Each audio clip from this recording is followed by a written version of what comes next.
Bismillahirrahmanirrahim. Assalamualaikum warahmatullahi wabarakatuh. Alhamdulillahilladzi an'amana bitawafiki wa hidayati wa nasta'inuhu bihaulihi wa quwwati al-qawiyati fa innahu la haula wa la quwwata illa billahi amma ba'd.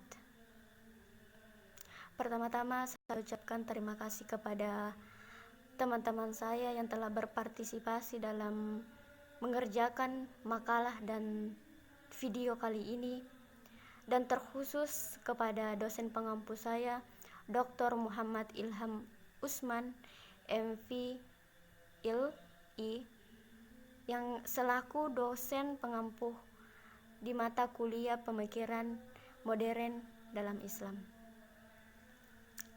Langsung saja pada video kali ini saya akan membawakan materi mengenai pemikiran pembaharuan dalam Islam di India. Langsung saja di poinnya saya akan bahas dua, yaitu yang pertama gerakan Mujahidin dan sekolah Dioban. Oke, langsung saja. Yang pertama, sejarah mengenai lahirnya gerakan Mujahidin di India. Tapi sebelum itu saya akan memaparkan bahwasanya bagaimana pembaharuan yang terjadi di India, khususnya negara Islam. Oke, terjadinya pembaharuan di India pada saat itu dikarenakan karena adanya pencampuran antara berbagai paham animisme seperti Hindu, Buddha. Selain itu dilarangnya juga ijtihad. Oke, langsung saja. Yang pertama, terjadinya gerakan pembaharuan di India sebenarnya dilatar belakangi oleh faktor kesenjangan perlakuan Inggris terhadap umat Hindu dan umat Islam dalam sistem pemerintahan pada saat itu, serta kesemena-menahan Inggris terhadap rakyat India. Maksudnya semau-maunya rakyat Inggris ini terhadap masyarakat di India pada saat itu, baik itu agama Hindu maupun agama Islam. Ide-ide pembaharuan yang ditususkan Syah Waliullah pada saat itu di abad ke-18 kemudian diteruskan dengan anaknya bernama Syah Abdul Aziz, hingga dari turun-temurun sampai ke Syah muridnya yang bernama Syah Abdul Aziz. Di saat ini Syah Abdul Aziz merupakan ulama yang sangat terkemuka pada zaman itu, yakni beliau berpendapat bahwasanya jika orang-orang pada saat itu menganggap bahwasanya bahasa Eropa adalah bahasa haram pada saat itu, tapi dia mengungkapkan bahwasanya mengeluarkan fatwanya bahwasanya belajar bahasa Inggris itu bukan boleh saja, tetapi perlu untuk kemajuan umat Islam di India pada saat itu. Oke, selanjutnya sejak abad ke-18, khususnya di kekuasaan Mongol berpusat di Delhi pada saat itu, semakin merosot pada saat itu. Lemahnya kemampuan serta kewibawaan sultan tidak dapat menghalangi kehendak para amir akan melepaskan diri dan berkuasa penuh di wilayah mereka. Keserakahannya jadi gerakan-gerakan di atas itu terjadinya kesenjangan akan berakibat kekuasaan Islam di Mongol pada saat itu mengalami kemerosotan.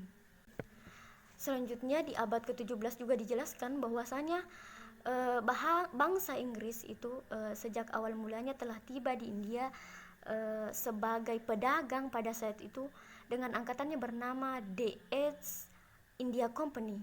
Pengetahuan tentang pertentangan antara sesama wilayah bawahan Kesultanan Islam di satu pihak saja dan antara Kesultanan Islam di bekas-bekas kerajaan Hindu sebagai taklukannya di pihak lain.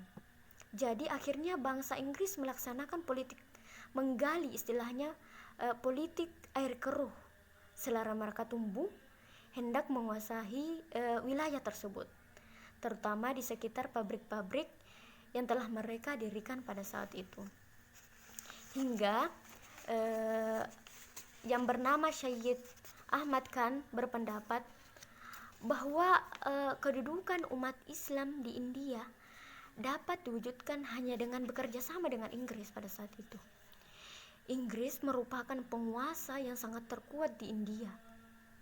Dengan menentang itu, tidak akan membawa kebaikan bagi umat Islam di India.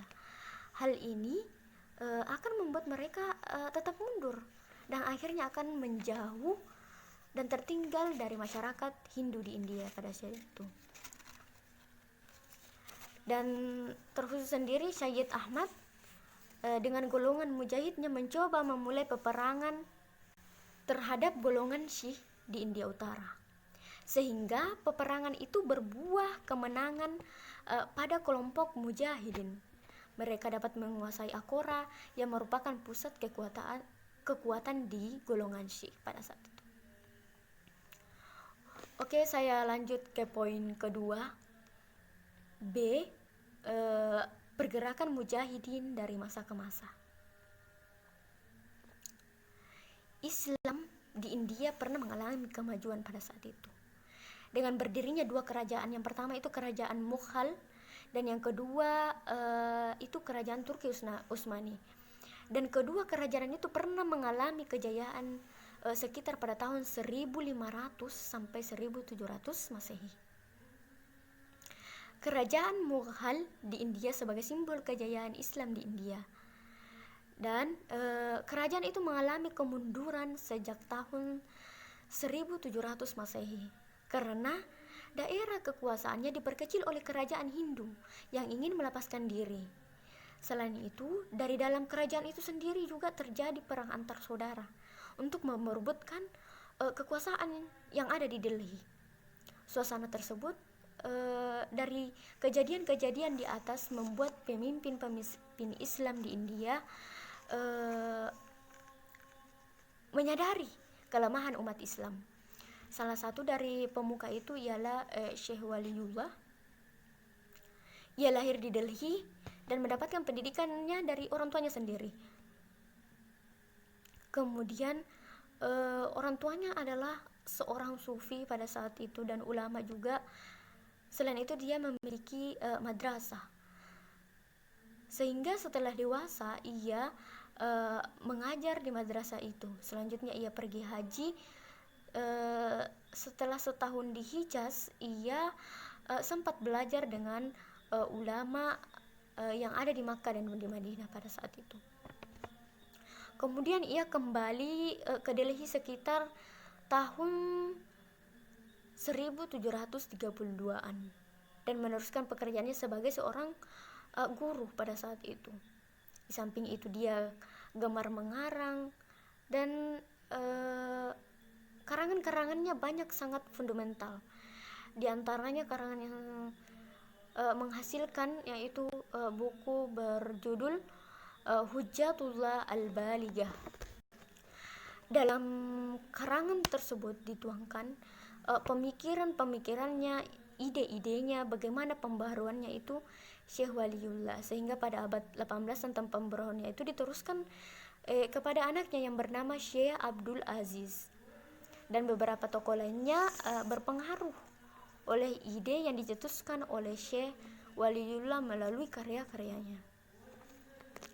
Sehingga ada juga tokoh lain yang bernama Syed Ahmad Khan berpendapat bahwa peningkatan kedudukan Islam pada saat itu di India dapat diwujudkan hanya dengan bekerja sama dengan Inggris. Karena pada saat itu Inggris adalah penguasa yang terkuat di India pada saat itu. Sehingga ada juga sehingga dia menentang kekuasaan itu tidak akan membawa kebaikan bagi umat Islam di India. Hal ini membuat mereka tetap mundur dan akhirnya menjauh serta tertinggal dari masyarakat Hindu yang ada di India pada saat itu. Syed Ahmad sendiri dengan golongan mujahidinnya mencoba melalui peperangan terhadap golongan Syiah di India Utara. Peperangan ini berbuah kemenangan pada saat itu. di golongan mujahidin. Mereka dapat menguasai Akora yang merupakan pusat golongan Syiah pada saat itu. Sehingga dari berbagai kelompok mujahidin yang ada di seluruh dunia, yang paling terkenal itu adalah mujahidin yang berada di Afghanistan. Pada awalnya kaum mujahidin berperang melawan pemerintah Afghanistan pada saat itu dengan Siti Soviet sekitar tahun 1970-an. Uni Soviet keluar dari Afghanistan itu sekitar tahun 1980-an karena tidak kuat melawan para mujahidin pada saat itu, sehingga beliau keluar. Sehingga terjadilah banyak kaum muslim di negara-negara lain menawarkan diri untuk membantu para mujahidin di Afghanistan dan memperoleh pengalaman yang signifikan dalam peperangan gerilya pada periode ini. Mujahidin yang paling terkenal itu adalah yang bernama Abdullah bin Azzam pada saat itu. Selanjutnya di pembahasan kedua kita yaitu mengenai sekolah Deoban. Saya akan menjelaskan 3 poin pada video kali ini. Yang pertama yaitu sejarah sekolah Deoban. Jadi Deoban atau lebih dikenal di sana adalah nama dari Deobandi, berasal dari kata Dev dan Ban. Diambil dari sebuah hutan belantara di bagian provinsi utara India, di mana sekolah Darul Ulum di sana disebutkan Darul Ulum Deoban yang didirikan oleh pada saat itu Maulana Kashim Nanautafi, Maulana Kifayatullah. Deobandi mengikuti fikih Abu Hanifah pada saat itu dan akidah dari Abu Mansur Maturidi. Secara historis, Deobandi mengadopsi pemikiran sah wali Allah, pembaruan Islam di anak benua India sekitar pada abad 18 pada saat itu. Bagaimana dia menggabungkan semua disiplin keilmuan, baik dari segi teologi, logika, fikih, tasawuf, tafsir, hadis dan filsafat. Sekitar tempo kurang lebih 100 tahun, Madrasah Deoban telah berhasil mencetak ratusan siswa yang ikut mengembangkan ilmu keislaman di Asia Selatan pada saat itu. Jadi Deobandi atau dalam kurung di India biasa disebutkan Urdu atau Devbandi. Ialah sebuah Islam Sunni. Paham gerakan politik yang timbul dan memulai dari India serta Pakistan dan kemudian menyebar di negara-negara lain. Seperti yang sudah dibahas tadi, yang paling terkenal di Mujahidin adalah Afghanistan, Inggris, dengan kedatangan imigran dari serta Asia Selatan, Afrika Selatan.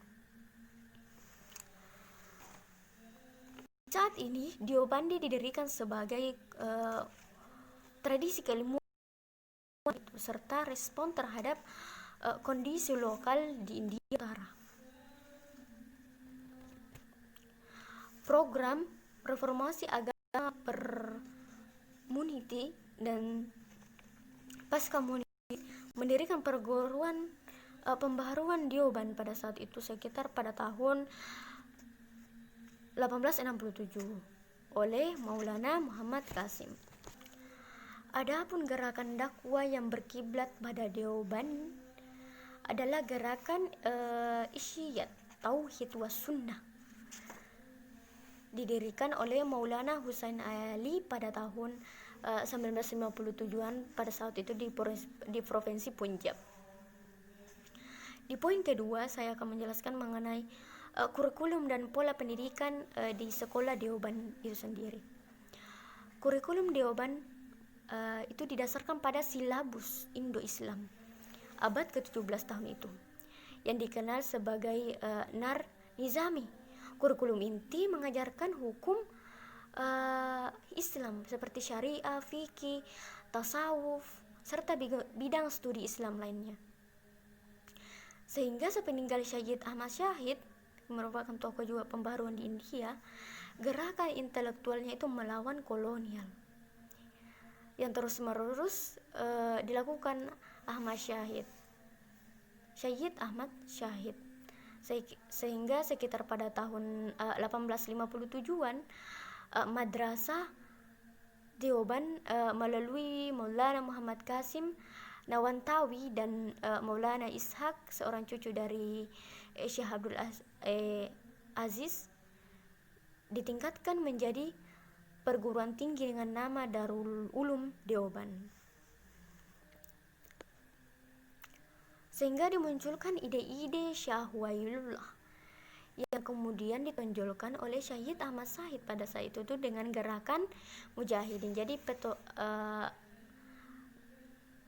idenya Syah Waliullah itu ditonjolkan oleh tokoh Syahid Ahmad Syahid melalui gerakan mujahidin pada saat itu, dan itulah merupakan bagian dari menjadi pegangan bagi Deoban pada saat itu, hingga muncul berbagai ide-ide yang ada,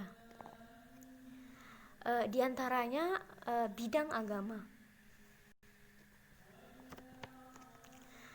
Di bidang agama ini pemurnian ajaran Islam dari paham-paham salah yang dibawa tarekat dan keyakinan animisme yang lama, serta pemurnian dari praktek keagamaan seperti bid'ah itu. Jadi itu harus di ide-idenya di dalam sekolah Deoban pada saat itu. Kemudian di bidang politik dan pendidikan, sekolah Deoban ini mengambil sikap anti-Inggris pada saat itu. Sikap anti-Inggris ini dilatar belakangi oleh pendirinya sendiri, Deoban itu sendiri, dan melalui pemuka gerakan mujahidin pada saat itu. Mereka mendirikan Deoban untuk menentang pendidikan sekuler Inggris pada saat itu, dan juga sebagai reaksi terhadap usaha kristenisasi di India pada saat itu. Oke, di poin ketiga saya akan memaparkan lagi bahwa mengenai dampak dari sekolah Deoban itu sampai sekarang, yaitu dampaknya banyaknya sekolah-sekolah Islam hingga sekarang mungkin, terutama di modern di India itu seperti Bangladesh, Pakistan, Afghanistan, Inggris, Afrika Selatan, Amerika Selatan, dan ratusan mungkin tempat-tempat lain itu seminarisasinya itu sangat terkenal, lulusannya itu sangat terkenal. Misalnya dicontohkan seperti Nahdlatul Ulam di Loskon. Madrasah ini dekat urban Afrika Selatan pada saat itu. Demikianlah video kali ini. Jika ada salah kata itu datangnya dari saya sendiri, saya pribadi, dan jika ada sesuatu yang benar itu sesungguhnya datang dari Allah Subhanahu wa Ta'ala. Untuk menutup video kali ini, saya memberi kesimpulan bahwasanya penerapan gerakan mujahidin pada saat itu, kehidupan pendidikannya sangat banyak. Di antaranya yang diterapkan oleh Syekh Waliullah, yaitu menerjemahkan Al-Quran dengan bahasa Persia pada saat itu.